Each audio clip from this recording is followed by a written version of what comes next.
Hello everyone. तो आप सभी का स्वागत है फिर से एक नए वीडियो में। तो आज की इस वीडियो में मैं एक्सपोनेंशियल फंक्शंस के ऊपर बात करने वाला है। यह हम डिटेल में डिस्कस करेंगे सारी प्रॉपर्टीज़ एक्सपोनेंशियल फंक्शन की और सारे डोमेन और रेंज हम यहाँ पर डिस्कस करने वाले हैं कि हम किस तरह से जो एक्सपोनेंशियल फंक्शन होता है उसके अंदर हमारे पास ये वर्क किस तरह से करता है। तो यहाँ पर मैंने फंक्शन लिख रखा है एक y=a⁻x। ठीक है, ये हमारे पास सपोज कोई फंक्शन है। तो यहाँ पर हमारे पास तीन टर्म्स आ रहे हैं, पहला y आ रहा है, दूसरा a है और तीसरा x है। तो देखो y तो हमारे पास लेफ्ट हैंड साइड के अंदर है और राइट हैंड साइड में है a की पावर में x। ठीक है, अब यहाँ पर देखो हमारे पास दो तरह के वेरिएबल्स होते हैं, एक डिपेंडेंट वेरिएबल और एक इंडिपेंडेंट वेरिएबल। तो देखो हमारे पास क्या है, डिपेंडेंट वेरिएबल क्या है, y है, और इंडिपेंडेंट वेरिएबल क्या है, x है। तो हम x की इसमें वैल्यूज पुट करेंगे, पहले x की वैल्यू 1 2 3 मतलब सारी रियल वैल्यूज पुट करेंगे। हमारे पास जो वैल्यू आएगी वो y की वैल्यू हो जाएगी। तो मतलब क्या है, y हमारा डिपेंडेंट वेरिएबल है और x हमारा इंडिपेंडेंट वेरिएबल है। क्यों? क्योंकि x की हम इंडिपेंडेंटली सारी वैल्यूज यहाँ पुट करेंगे और जो y की वैल्यू है वो किस पर डिपेंड कर रही है, x की वैल्यू पर। x की जो हम वैल्यू लेंगे उसी हिसाब से y की वैल्यू आएगी। तो y हमारा क्या है, डिपेंडेंट वेरिएबल, और x हमारा इंडिपेंडेंट वेरिएबल। तो हम यहाँ पे दो ही चीजें टर्म यहाँ डिस्कस करेंगे, पहला टर्म a है और दूसरा टर्म x है। y तो हमारा डिपेंडेंट वेरिएबल है, वो x के और a की वैल्यू के ऊपर डिपेंड कर रहा है। a की वैल्यू और x की वैल्यू y की वैल्यू को डिटरमाइन करेगी। तो इसीलिए हम क्या करेंगे, यहाँ पर दो वैल्यूज को समझना हमारे लिए बहुत इंपॉर्टेंट है, पहला क्या, a की वैल्यू को और दूसरा x की वैल्यू को। ठीक है, तो आज हम क्या डिटेल में डिस्कस करेंगे a और x की हमारे पास सारी वैल्यूज हम यहाँ डिस्कस करेंगे कि किस तरह से हम इसके अंदर जो हमारे पास a की वैल्यूज आती है उसकी हमारे पास रेंज क्या आती है और x की वैल्यूज है उनके हमारे पास अलग अलग कंडीशन में a की जो वैल्यूज लेंगे उनमें हमारे पास क्या क्या वैल्यूज आएंगी। तो अगर हम इन्हें ब्रॉडली डिवाइड करें a की वैल्यू के ऊपर, देखो a की वैल्यू को मैंने लिया है, सारे रियल नंबर्स हम डिस्कस करेंगे, a के हम सारे रियल नंबर्स लेंगे और x के भी सारे रियल नंबर्स लेंगे हम। तो पहले हम a की वैल्यू डिस्कस करेंगे और वो जो a की वैल्यू आएगी उसके रिगार्डिंग हम x के डोमेन को हम यहाँ पर समझेंगे। तो हम टोटल में यहाँ पर 5 केसेस बना के आपको इस पूरे फंक्शन की मैं डिटेल में आपको एक्सप्लेन करूँगा। ठीक है, तो सबसे पहले हम पहला केस लेते हैं a=0। सबसे पहला केस मैं ले रहा हूँ a=0। तो जब मैं a को 0 लूँगा तो यहाँ 0 पुट करो, तो y की वैल्यू क्या आ गई, 0 की पावर x। ठीक है, तो जब मैंने a को 0 पुट करा तो हमारे पास फंक्शन क्या था, y=a की पावर x। a की जगह मैंने 0 पुट कर दिया तो वो क्या हो गया, y=0 की पावर x।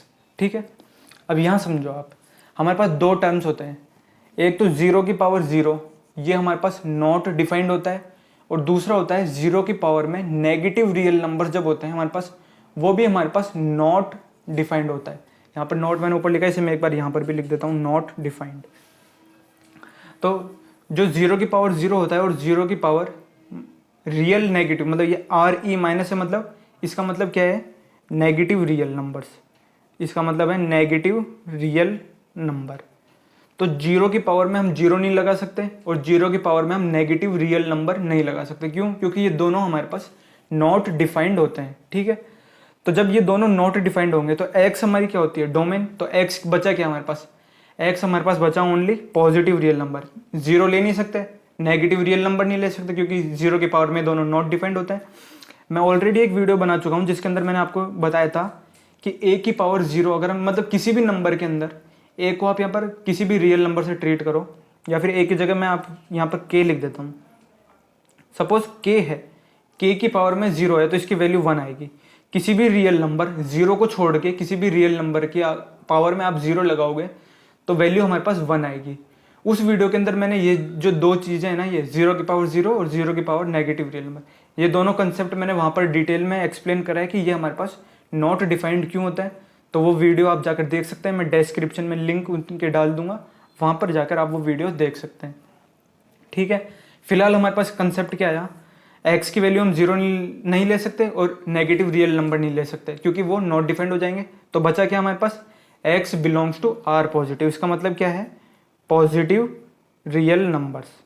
ठीक है, तो यहाँ से हमारे पास क्या है, so for y=a⁻x when a=0 it is only defined for x belongs to 0 से इन्फिनिटी। मतलब ये क्या है, पॉजिटिव रियल नंबर्स हो गए हमारे पास और इसकी वैल्यू हमारे पास क्या हो जाएगी, 0। y=0 इसका हमारे पास सोल्यूशन आएगा। क्यों? क्योंकि 0 की पावर में अगर आप पॉजिटिव रियल नंबर रखेंगे तो आपके पास आंसर हमेशा 0 ही आएगा। तो इन टोटल हमारे पास केस यहाँ पर क्या आया, अगर हमारे पास गिवन है y इज इक्वल टू ए की पावर x और a अगर हमारे पास गिवन है 0 है, तो x हमारे पास क्या होगा, वो होगा 0 से इन्फिनिटी, और y की वैल्यू हमारे पास क्या आएगी, 0 के बराबर आएगी। और इसका अगर मैं कर्व बनाना चाहूँ, मतलब जो कर्व इसका प्लॉट करना चाहूँ, तो वो हमारे पास एक स्ट्रेट लाइन आएगी। और वो कैसे आएगी, ये हमारे पास x एक्सिस है, ये हमारे पास y एक्सिस है, ठीक है। मैंने कार्टेशियन प्लेन बनाया, तो देखो y की वैल्यू हमारे पास 0 आई, तो मैंने y इज इक्वल टू 0 क्या होती है, ये क्या है, equation of x axis. x axis की जो इक्वेशन होती है वो क्या होती है, y इज इक्वल टू 0 होती है। तो y इज इक्वल टू 0 मैंने लिख दिया और x से आ गया। अब देखो x की वैल्यू क्या है हमारे पास, 0 से इन्फिनिटी है, 0 की वैल्यू को हमने इंक्लूड नहीं करना है, x not is equal to 0। तो मैंने यहाँ देखो एक ओपन सर्कल बनाया, इसका मतलब क्या है, x की वैल्यू हम 0 नहीं ले सकते, तो मतलब 0 से जो next positive real value start हो रही है वहां से हम स्टार्ट करेंगे, 0 को हम नहीं लेंगे और स्ट्रेट लाइन हम बनाएंगे x एक्सिस के ऊपर। तो यही हमारा सोल्यूशन आ गया, कब, जब a की वैल्यू हमारे पास 0 हो, y is equal to a की पावर x के अंदर, ठीक है। तो ये हमारे पास पहला केस आ गया जब a हमारे पास 0 हो। अब देखो a के यहाँ पर हम पहले मैं आपको डिटेल में डिस्कस कर देता हूँ, 5 केसेस हम यहाँ क्या पढ़ने वाले हैं। देखो पहला केस हमारा होगा a इज इक्वल टू 0 का, दूसरा केस होगा हमारे पास जहाँ पर a हमारा नेगेटिव होगा, तीसरा केस हम किस में लेंगे, तीसरा केस अगर मैं बात करूँ तो स्पेशल केस होगा हमारे पास एक, जिसमें हम क्या लेंगे, a इज इक्वल टू 1 लेंगे हम वैल्यू को। फिर नेक्स्ट हम क्या लेंगे, a को हम लेंगे पॉजिटिव 1 से बड़ा, और फिर हम लास्ट में लेंगे a को 0 से लेके 1 के बीच में। ये टोटल हमारे पास 5 केसेस है। पहला 0 के बराबर, फिर 0 से छोटा, फिर 1 के बराबर, फिर 1 से बड़ा, और 1 से 0 और 1 के बीच में। तो अगर मैं नंबर लाइन बनाऊं तो देखो ये हमारे पास 0 हो गया और ये हमारे पास 1 हो गया, ठीक है। तो पहला केस जो है हमने वो ले लिया 0 के ऊपर, पहला केस हमने डिस्कस करा 0 पे। दूसरा केस हम डिस्कस करेंगे कहाँ, इस साइड में, ये वाला 0 से छोटी वैल्यू पे। तीसरा केस कहाँ क्या कंसिडर करेंगे हम, 0 से 1 के बीच में। फिर तीसरा केस हमारा 1 पे है। चौथा केस क्या लेंगे हम, 1 से बड़ा, और फिर लास्ट केस लेंगे हम 0 से 1 पे। तो ये हमारे पास 5 वैल्यूज आई। ये पहला, अगर आप इसे पार्ट में डिवाइड करें तो ये एक पार्ट, फिर दूसरा पार्ट इस वैल्यू पे, तीसरा पार्ट ये, चौथा पार्ट इस वैल्यू पे, 5 पार्ट इस वैल्यू पे। तो ये 5 केसेस हम यहाँ पर डिस्कस करने वाले हैं। तो अब हम नेक्स्ट केस की तरफ बढ़ते हैं। हमारा नेक्स्ट केस है a नेगेटिव हो जब हमारा। अब इस चीज़ को आप ध्यान से समझना, जब हमारे पास a अगर नेगेटिव है, ये सबसे इंपॉर्टेंट केस है इसका। जब भी हमारे पास कोई function y is equal to a की पावर x हो, देखो y is equal to a की पावर x हमारे पास एक फंक्शन है, इसके अंदर आप a की वैल्यू को नेगेटिव नहीं ले सकते। क्यों नहीं ले सकते, इस चीज़ को यहाँ पर ध्यान से समझो। देखो when a is equal to negative we have y is equal to a की पावर x, ये जो है हमारे पास नॉट डिफाइंड होता है। मतलब डिफाइन तो होता है, पर इसकी जो कर्व इसका बना सकते हैं हम, we can not plot curve. जो इसका कर्व हमारे पास बनेगा y is equal to a की पावर x का कर्व जो बनेगा a नेगेटिव पे, वो हम कर्व नहीं बना सकते। क्यों नहीं बना सकते, एक एग्जांपल से मैं आपको यहाँ समझाता हूँ। सपोज मैं a की वैल्यू को लेता हूँ, एक नेगेटिव वैल्यू, सपोज -2 ले लेता हूँ मैं, ठीक है। तो हमारे पास क्या इक्वेशन बनी, y इज इक्वल टू -2 की पावर x। अब जब -2 की पावर x आपने कर दिया, अब देखो x हमारा इंडिपेंडेंट वेरिएबल है, y हमारा डिपेंडेंट वेरिएबल। तो x की हम अब यहाँ पर डिफरेंट वैल्यूज पुट करके हम इसके आंसर्स यहाँ पर निकालते हैं। तो देखो x की वैल्यू को जब मैं -2 की पावर में 1 रखता हूँ, ठीक है, ये हमारी इक्वेशन है। तो इसमें मैं पहले x की वैल्यू को 1 पुट करता हूँ, तो क्या हो गया, -2 की पावर 1, हमारे पास आंसर क्या आया, -2। फिर मैं x की वैल्यू को 2 पुट करता हूँ, तो क्या आया, -2 का स्क्वायर, वो हो गया +4। फिर मैं -2 की पावर में 3 लगाता हूँ, वो आ गया -8। फिर देखो -2 की पावर में अगर मैं हाफ लगाऊं, तो देखो ये हमारे पास किस में चल जाएगा, -2 का हमारे पास क्या हो जाएगा, स्क्वायर रूट हो जाएगा। ये हमारे पास हो गई नॉट डिफाइंड वैल्यूज। कैसे, ये हमारे पास चल जाएगी कॉम्प्लेक्स नंबर के अंदर, यहाँ पर आयोटा हमारे पास आ जाएगा। तो अगर आपने कॉम्प्लेक्स नंबर के मेरे वीडियोस देखे होंगे तो आपको ये चीज़ समझ में आ जाएगी, क्योंकि हमारे पास नॉट डिफाइंड है। क्यों, क्योंकि यहाँ पर हम रियल वैल्यूज को डिस्कस कर रहे हैं, हम यहाँ कॉम्प्लेक्स वैल्यू डिस्कस नहीं कर रहे, तो इसलिए हम इसे बोलेंगे नॉट डिफाइंड, या फिर इमेजिनरी वैल्यू कहेंगे। और फिर -2 की पावर में अगर मैं 1/3 लूँ, तो क्या हो जाएगी वैल्यू, हमारे पास माइनस कॉमन आ जाएगा बाहर, और 2 की पावर में 1/3 आ जाएगा। तो इस चीज़ को आप यहाँ पे समझो। देखो नेगेटिव वैल्यू, पॉजिटिव वैल्यू, फिर नेगेटिव, फिर नॉट डिफाइंड वैल्यू भी हमारे पास आ रही है, इमेजिनरी वैल्यू, और फिर नेगेटिव वैल्यू। तो मतलब क्या है हमारे पास यहाँ पर x की जो हम कोई भी वैल्यूज़ ले रहे हैं उसके अकॉर्डिंग जो ये y की वैल्यू आ रही है ये हमारे पास पॉजिटिव भी आ रही है, नेगेटिव भी आ रही है और रियल भी आ रही है। और सारे जो रेशनल नंबर्स है, जैसे मैं एग्जांपल लूँ, अगर मैं x की वैल्यू 1 2 3 4 ले नेचुरल नंबर्स अगर मैं पुट करूँ तो हमारे पास पॉजिटिव और नेगेटिव दोनों आंसर्स मिलेंगे हमारे पास। और हर जो कंजिक्यूटिव ये जो नेचुरल नंबर ले रहा हूँ सब पे अल्टरनेटिवली पॉजिटिव नेगेटिव मिलेंगे, मतलब ऑड वैल्यूज पे हमें नेगेटिव मिलेंगे, इवन पे हमें पॉजिटिव मिलेंगे। और अगर मैं जो रियल वैल्यूज है फ्रैक्शंस की अगर बात करूँ मैं, तो देखो 1/2 1/4 1/6 इस तरह की जो हमारे पास फ्रैक्शंस बनेंगे इनके ऊपर ये वैल्यू हमारी नॉट डिफाइंड हो जाएगी। क्यों? क्योंकि नेगेटिव की पावर में अगर डिनोमिनेटर में हाफ आ रहा है मतलब ये क्या हो गया, स्क्वायर रूट के अंदर चल जाएगी, और स्क्वायर रूट में हमारे पास वही फिर कॉम्प्लेक्स नंबर और इमेजिनरी वैल्यूज हो जाएंगी, तो ये हमारे पास नॉट डिफाइंड हो जाएगी। अब एक और चीज समझो, हाफ और 1/4 के बीच में कितने रियल नंबर्स हैं? इनके बीच में इनफाइनाइट रियल नंबर्स हैं। तो अगर मैं हाफ और 1/4 के बीच में सारे रियल नंबर्स लिखूं तो उनके ऊपर भी ये वैल्यूज अल्टरनेटिवली पॉजिटिव, नेगेटिव और फिर नॉट डिफाइंड साइन देगी। तो इस वजह से हम क्या करते हैं, ए की वैल्यू को हम नेगेटिव जो है हमारे पास, ए की वैल्यू को हम यहाँ पर नेगेटिव नहीं ले सकते, क्योंकि ए की वैल्यू को अगर हम नेगेटिव लेंगे तो हमारे पास जो केसेस बनेंगे वो बहुत कॉम्प्लिकेटेड बन जाएंगे और इसका कर्व हम प्लॉट नहीं कर सकते क्योंकि हर रियल वैल्यू के ऊपर ये साइन चेंज करेगी। इसका मे बी ये डिफाइंड भी नहीं हो सकती, नॉट डिफाइंड होगी, पॉजिटिव भी हो सकते हैं, नेगेटिव भी हो सकते हैं, कुछ भी हो सकता है इसके अंदर। तो ये बहुत कॉम्प्लिकेटेड हो जाएगा हमारे पास y = a की पावर x अगर a हमारे पास नेगेटिव है। तो जब भी हमारे पास ये केस आता है ना, तो इसके अंदर हम क्या करेंगे, देखो जीरो हमने डिस्कस कर लिया, नेगेटिव हमने डिस्कस कर लिया, तो नेगेटिव के ऊपर थोड़ी सी और डिटेल में अगर मैं एक्सप्लेन करूँ तो आप ऐसे समझो, y = a की पावर x में, तो यहाँ पर आप एक बार इसे पढ़ लीजिए, व्हेन इन y = a की power x when we take a as negative we get positive, negative and undefined values as well. मतलब हमारे पास पॉजिटिव, नेगेटिव और अनडिफाइंड वैल्यूज भी आ सकती है।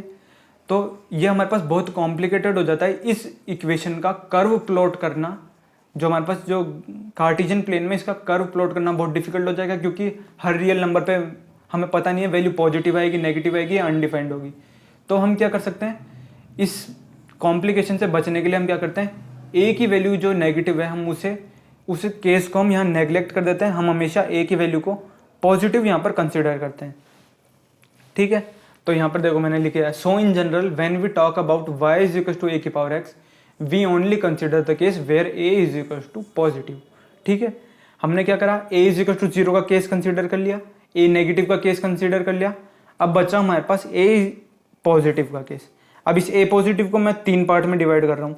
a हमारा 1 का केस ले रहा हूँ मैं, फिर a को मैं 0 से और 1 के बीच में ले रहा हूँ, और फिर तीसरा केस जो हमारे पास है वो क्या बनेगा हमारे पास, a 1 से बड़ा। ठीक है, a 1 के बराबर, फिर a हमारा 1 से बड़ा। ठीक है, पहले हम कंसिडर करेंगे 1 के बराबर, फिर 0 और 1 के बीच में, और फिर 1 से बड़ा। तो तीसरा केस हम लेते हैं, a हमारे पास 1 के बराबर है। तो देखो कर्व हमारे पास क्या है, y = a की पावर x। अब ये हमारा तीसरा केस है जब a 1 के बराबर हो। ठीक है, कर्व हमारा क्या है, y = a की पावर x। a की वैल्यू को 1 पुट कर दो, तो यहाँ 1 पुट कर दिया तो वैल्यू आ गई y = 1 की पावर x। 1 की पावर x है, x को आप कोई भी रियल नंबर पुट करो, positive real number, negative real number या फिर जीरो, फ्रैक्शंस कुछ भी पुट करो, 1 की पावर में आप कोई भी नंबर लगा रहे हो तो उसकी वैल्यू हमारे पास 1 ही आएगी। तो हमारे पास सॉल्व होकर सोल्यूशन क्या है, y = 1। अब y = 1 क्या है, ये हमारे पास इक्वेशन ऑफ x एक्सिस के पैरेलल एक लाइन की इक्वेशन आ गई, और उसके अगर मैं ड्रॉ करूं तो ये जो लाइन मैंने बनाई है यहाँ से लेके यहाँ तक की, ये आगे तक चलती जा रही है, ये क्या है, y = 1 की हमारे पास इक्वेशन आ गई, और इसका ये जो कोऑर्डिनेट हो गया 0,1 हो गया हमारे पास। तो जब a की वैल्यू 1 हो तो हमारे पास जो सोल्यूशन आएगा वो कुछ इस तरह से आएगा, y की वैल्यू हमारे पास 1 आएगी, और रिगार्डिंग x की वैल्यू को, मतलब यहाँ पर आप क्या समझो, x की हमारे पास मतलब क्या है, x belongs to real number, x की सारी रियल नंबर्स के ऊपर y हमारे पास 1 ही आएगा। मतलब क्या है, आप x की आप कोई भी वैल्यू कंसिडर कर लो, x की आप कोई भी रियल वैल्यू ले लो, आपके पास हमेशा y की वैल्यू 1 आएगी। किस में, इस वाले केस के अंदर। या फिर आप यहाँ पर डायरेक्टली आप यहाँ पर भी समझ सकते हो, a को आप 1 पुट कर दो तो 1 की पावर x कुछ 1 ही हो गया, तो y की वैल्यू 1 आ गई। तो यहाँ से हमारे पास इंडिपेंडेंट ऑफ एक्स हो गया। एक्स क्या है हमारे पास? Independent variable. तो एक्स की वैल्यू हम यहाँ पुट करते हैं, तो एक्स की हर वैल्यू के लिए वाई की वैल्यू हमारे पास 1 ही आएगी इसमें। तो ये हमारा केस 3 हो गया जिसमें हमारा a = 1 था। अब जो सेकंड केस है वो हम क्या कंसिडर करेंगे? 0 से 1 के बीच में, और फिर फोर्थ केस a = 1 से बड़ा होगा। तो फोर्थ केस मैं पहले ले लेता हूँ जिसमें मैं a 1 से बड़ा ले रहा हूँ, ठीक है। तो फोर्थ केस क्या है हमारा? a जब हमारा 1 से बड़ा हो। तो ठीक है, जब a हमारा 1 से बड़ा है, तो एक एग्जाम्पल से मैं इसे समझाता हूँ आप। तो a जब 1 से बड़ा है तो मैं एक एग्जाम्पल ले लेता हूँ, a को मैं ले लेता हूँ 2 के बराबर। तो जब मैं a को 2 लेता हूँ तो हमारे पास जो इक्वेशन थी वो क्या थी? y = a⁴x थी। तो a की जगह 2 पुट कर दो तो क्या बन गया? y = 2⁴x बन गया हमारे पास, ठीक है। अब x हमारा क्या है? Independent variable. तो x की आप यहाँ पर वैल्यूज पुट करो। तो सबसे पहले मैं 2 वैल्यूज पुट करता हूँ। देखो, मैं पहले इन्फिनिटी वैल्यू पुट करता हूँ। तो 2 की पावर में इन्फिनिटी में लगा रहा हूँ, मतलब क्या है? 2 की पावर में मैं एक बहुत बड़ा नंबर लगा रहा हूँ, मतलब 2 × 2 × 2 × मैं इन्फाइनाइट टाइम्स करता जा रहा हूँ। तो इसकी वैल्यू हमारे पास क्या आएगी? इन्फिनिटी आएगी, ठीक है। और अगर मैं 2 की पावर माइनस इन्फिनिटी लगाऊं तो ये क्या हो जाएगा हमारे पास? माइनस साइन या नीचे आ जाएगा, तो ये क्या हो जाएगा? 1/2 की पावर इन्फिनिटी, और ये हो जाएगा 1/∞। इसका मतलब क्या आ जाएगा? 0 आ जाएगा। मतलब क्या है? अगर x की वैल्यू को मैं इन्फिनिटी लूँ तो y की वैल्यू हमारे पास क्या आ जाएगी? इन्फिनिटी। और x की वैल्यू को अगर मैं माइनस इन्फिनिटी लूँ तो y की वैल्यू हमारे पास क्या आ जाएगी? 0 की तरफ अप्रोच करेगी। यहाँ पर ये देखो, ये मैंने एरोज लगा रखे हैं। इसका मतलब क्या है? इसका मतलब क्या है? Approaching value. अप्रोचिंग वैल्यू मतलब क्या है? इसकी वैल्यू जो x की वैल्यू है ये हमारे पास किस तरफ अप्रोच कर रही है। तो 2 की पावर x में अगर मैं x को इन्फिनिटी की तरफ लेके जाऊं तो 2 की पावर इन्फिनिटी क्या हो जाएगा? इन्फिनिटी हो जाएगा। x को अगर मैं माइनस इन्फिनिटी की तरफ अप्रोच करूं तो 2 की पावर माइनस इन्फिनिटी क्या हो जाएगा? 1/2 की पावर इन्फिनिटी हो जाएगी। नेगेटिव साइन है, इसे 1/2 हो जाएगा। और यहाँ पर क्या हो जाएगा? ये इन्फिनिटी यहाँ पर आ जाएगा। 2 की पावर में इन्फिनिटी और 1 की पावर इन्फिनिटी में आप उसे 1 ही कंसिडर कर सकते हैं। फिर क्या हो जाएगा हमारे पास? 1/∞ क्या हो जाएगा हमारे पास? 0 और या फिर 0+। मतलब क्या है? जस्ट 0 से थोड़ा सा बड़ा नंबर हमारे पास यहाँ पर आएगा। 0 हमारे पास क्या आएगा? 0 की तरफ अप्रोच तो करेगा, लेकिन 0 से जस्ट थोड़ा सा बड़ा नंबर आएगा। ऐसा नहीं है कि 0 माइनस आएगा, 0 माइनस नहीं आएगा, 0 से जस्ट थोड़ा सा बड़ा नंबर आएगा। और एक और चीज़ मैं यहाँ कंसिडर करूँ, 2 हमारा पॉजिटिव नंबर है। 2 की पावर में आप कुछ भी लगा दो, 2 की पावर में आप कुछ ही लगा दो, 2 हमारा पॉजिटिव नंबर है। तो पॉजिटिव नंबर के पावर में आप कुछ भी लगा दो, हमेशा आंसर पॉजिटिव ही आएगा हमारे पास, नेगेटिव कभी नहीं आ सकता, ठीक है। फिर देखो कुछ रियल वैल्यूज यहाँ पुट करके देखते हैं। 2 की पावर 0 हमारे पास 1 हो गया। 2 की पावर 1 हमारे पास क्या हो गया? 2, 2 का स्क्वायर 4, 2 की पावर 3 8 और 2 की पावर 4 हमारे पास 16।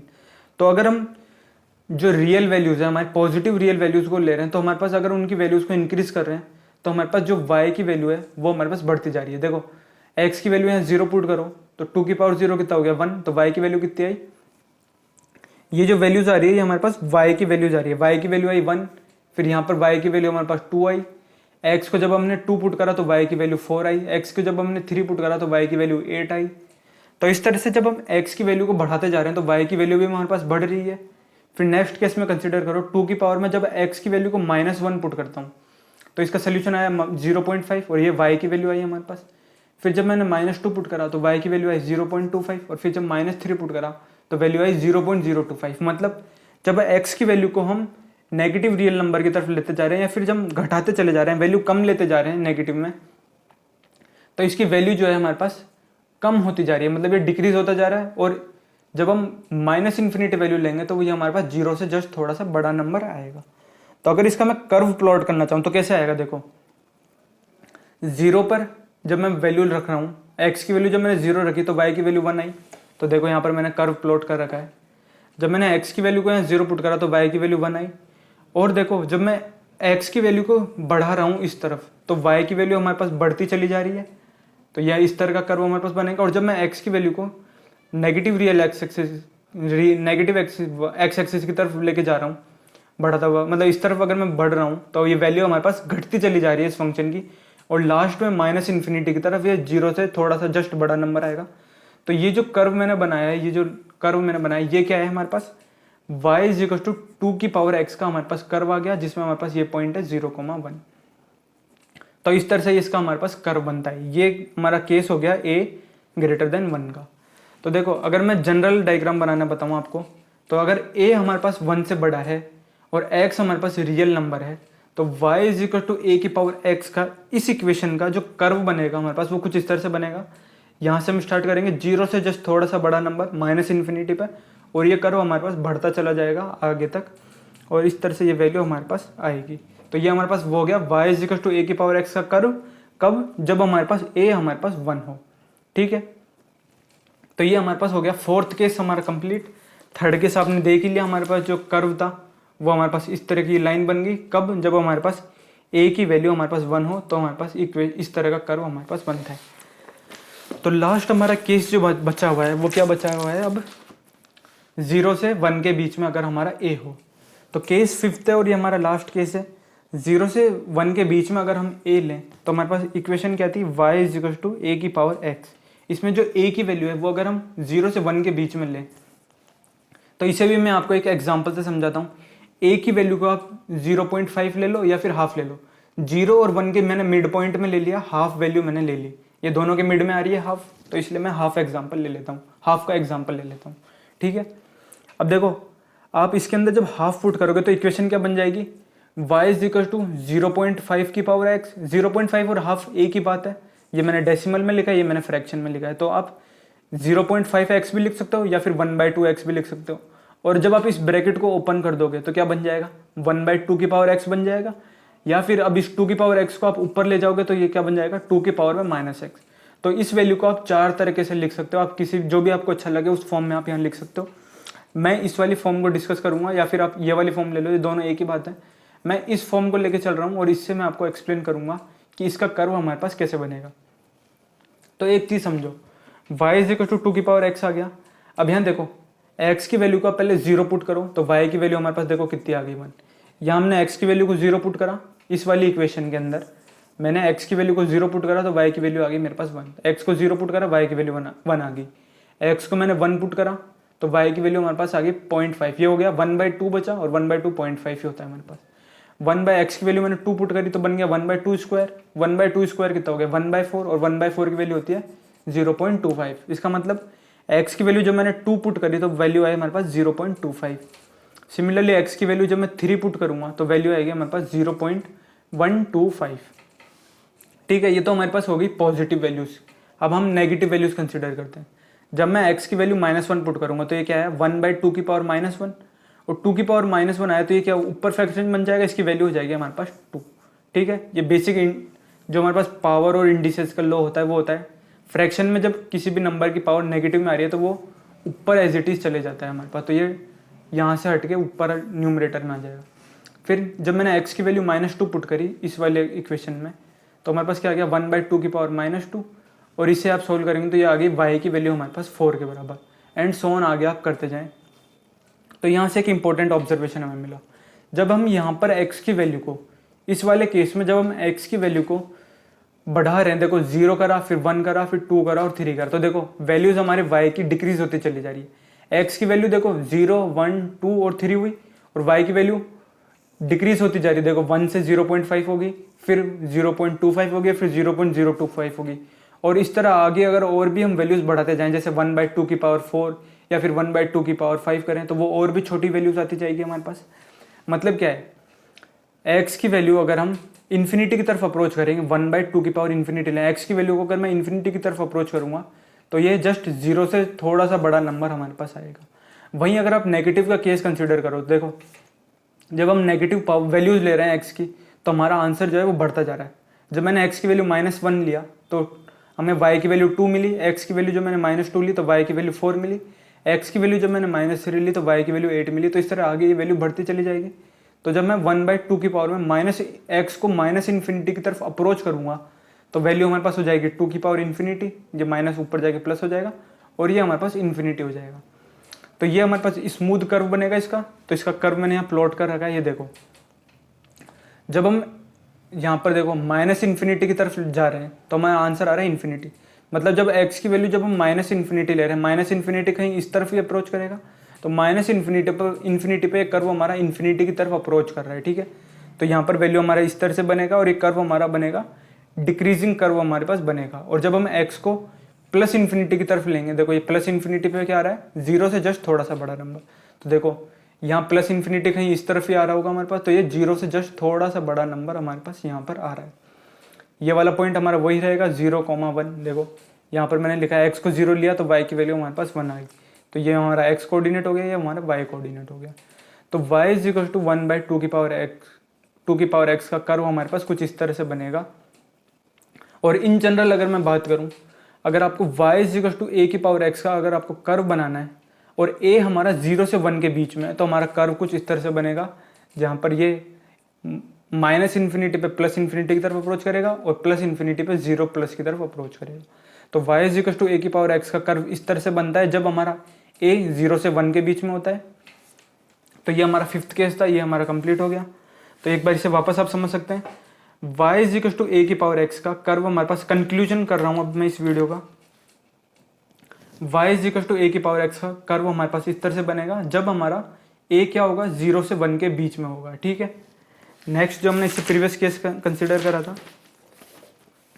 अगर हमारा a जो है वो 1 से बड़ा है तो हमारा कर्व कुछ इस तरह से बनेगा, y is equal to a⁴x का कर्व हमारा कुछ इस तरह से बनेगा, यहाँ से इंक्रीजिंग कर्व। और अगर हमारा a जो है y is equal to a⁴x में, y is equal to a⁴x में अगर a हमारा 1 के बराबर है, तो हमारे पास ये जो वैल्यू है ये हमारी एक स्ट्रेट लाइन हो जाएगी पैरेलल टू x एक्सिस। ठीक है, a को फिर हमने डिस्कस कर लिया था, a को हम नेगेटिव नहीं ले सकते। वापस मैं यहाँ लिख देता हूँ a is equal to negative not considered. मतलब हमारे पास क्या है, a जब नेगेटिव होता है तो हमारे पास स्मूथ कर्व नहीं बनता। हालांकि उनकी आप इंडिपेंडेंट रियल वैल्यूज अगर x के लिए तो हमारे पास आंसर तो उसके आते हैं, पर हमारे पास जो कर्व प्लॉट करते हैं हम, वो हमारे पास स्मूथ कर्व नहीं बनता। वहाँ पर हमारे पास हर रियल नंबर पे इसके वैल्यूज जो होती है वो चेंज होती जाती है, पॉजिटिव, नेगेटिव और नॉट डिफाइंड हमारे पास होती रहती है। और जब हम a को 0 ले लेते हैं, तो जब हमने a को जब 0 लिया था, ये हमारा फर्स्ट केस था, उसमें हमारे पास क्या होता है, इस तरह का हमारे पास इक्वेशन बनती है।